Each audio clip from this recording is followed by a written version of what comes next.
thank you so much for joining me today. Very excited to have you here talk about the insurance industry and also your company PolicyMe. Yeah, can't wait. Thanks for having us. Who should be getting insurance and who should not be getting life insurance? So it comes down to a simple fact. If you were passed away, would people in your life be really negatively impacted by the lack of income that your salary provides them? So if their lifestyle would need to change because your salary was no longer there, and this would be the case for many young parents, for example, who probably went into buying a mortgage with kind of the combined household income in mind when they thought about what they could afford, you should have life insurance, because if something happened to you, your spouse and your children may be forced to move or to downsize or really significantly change their lifestyle. For $30 a month or so, it's worth it for people to kind of protect against that risk. But then there's a bunch of individuals who, may not have that situation. So the first is the obvious one, anyone without financial dependence. So if you're not married, if you're 21, you're not married, you don't have kids, you probably don't need life insurance. A second category of people is anyone who's retired and has saved up enough to support themselves in retirement. Again, there's no income there that would be lost if you were to pass away. You've already made the decision that you're able to live the rest of your life on your savings or on your pension or whatever exists. And it's likely at that point that you don't need life insurance either.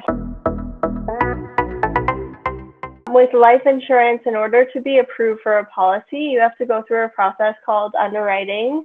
And it is basically looking at your risk profile as an individual to understand kind of what the right price is for you and your policy. And to be honest, in the past, this probably felt something like a financial and lifestyle strip search.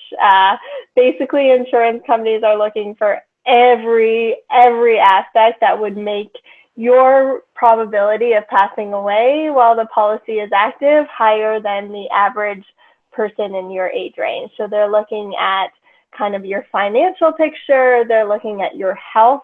So they're looking at things like your driving record to see if you've ever had a DUI, for example. They're asking you if you skydive on weekends or not. And if you do, that may result in you getting declined for life insurance or getting a higher price for life insurance. Insurance companies are getting more and more comfortable with collecting less of that data or using kind of publicly available data to do some of this analysis instead. Are people buying insurance online, or are people still maybe exploring it online, but then still trying to find that person to meet with? Customers are definitely buying life insurance online. And I would like to say that was all because we have made our website feel very trustworthy. But my guess is that a lot of other financial services verticals have kind of paved the path for us to make people comfortable with this. So people have gotten comfortable filing their taxes online, setting up investments accounts online, buying credit cards, setting up banking accounts online.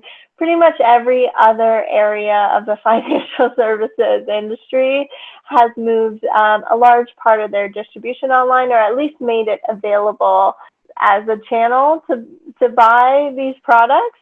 And so the fact that life insurance didn't have that option was crazy to us. And it was obvious to us that customers are really looking for that. It's funny, we see some of our biggest promoters are people who have actually bought life insurance before. So perhaps they bought a policy 10 years ago and it's about to expire, and then they kind of reach out to us and say, that was incredible, it was so much easier than when I bought it before. But for young millennials who are buying it for the first time, it's just their expectation that this is how you would buy life insurance. Like, they didn't realize that the only other alternative is just to do this, like meet someone at a coffee shop and fill out paperwork. Just like a very painful manual face-to-face process. So I think for sure customers are increasingly becoming more comfortable with buying this product online. How much does a typical life insurance policy cost? On average, our customers are paying about $30 to $40 a month for their life insurance policy. And at that cost, if you're in your 30s, that's probably kind of $500,000 of coverage, maybe a little bit more than that. So it's a fairly affordable monthly price, given kind of how much that payout is going to be and how much it's going to support your family. Many Canadians just assume life insurance is about 3 to 4 times the cost that it actually is. So one of our missions is to debunk the myth and let people know that it's more affordable than you think it is. Do you have to provide a blood or urine sample to get life insurance? It's not necessary, and for anyone who's, under 50 applying for less than $1 million in coverage, it's unlikely that you'll need these tests. There are a few risk categories where insurance companies still prefer to get those medical lab results, and that's typically for anyone who's diabetic or who has a higher than standard BMI and things like that, where they may just want to dig in a little bit deeper. But I would say for over 75% of applicants, you can get insured without those tests today. For the couples out there, a husband and wife combination that want to they both need life insurance. Is there something for them? Yeah, so we've actually just launched a new feature that allows you to apply with your spouse on our website. There is something called the combined life insurance policy. To be honest, it acts really, really similarly to an individual life insurance policy. You both get the same amount of coverage. If both of you pass away together, your beneficiaries would get 2 payouts, not just one.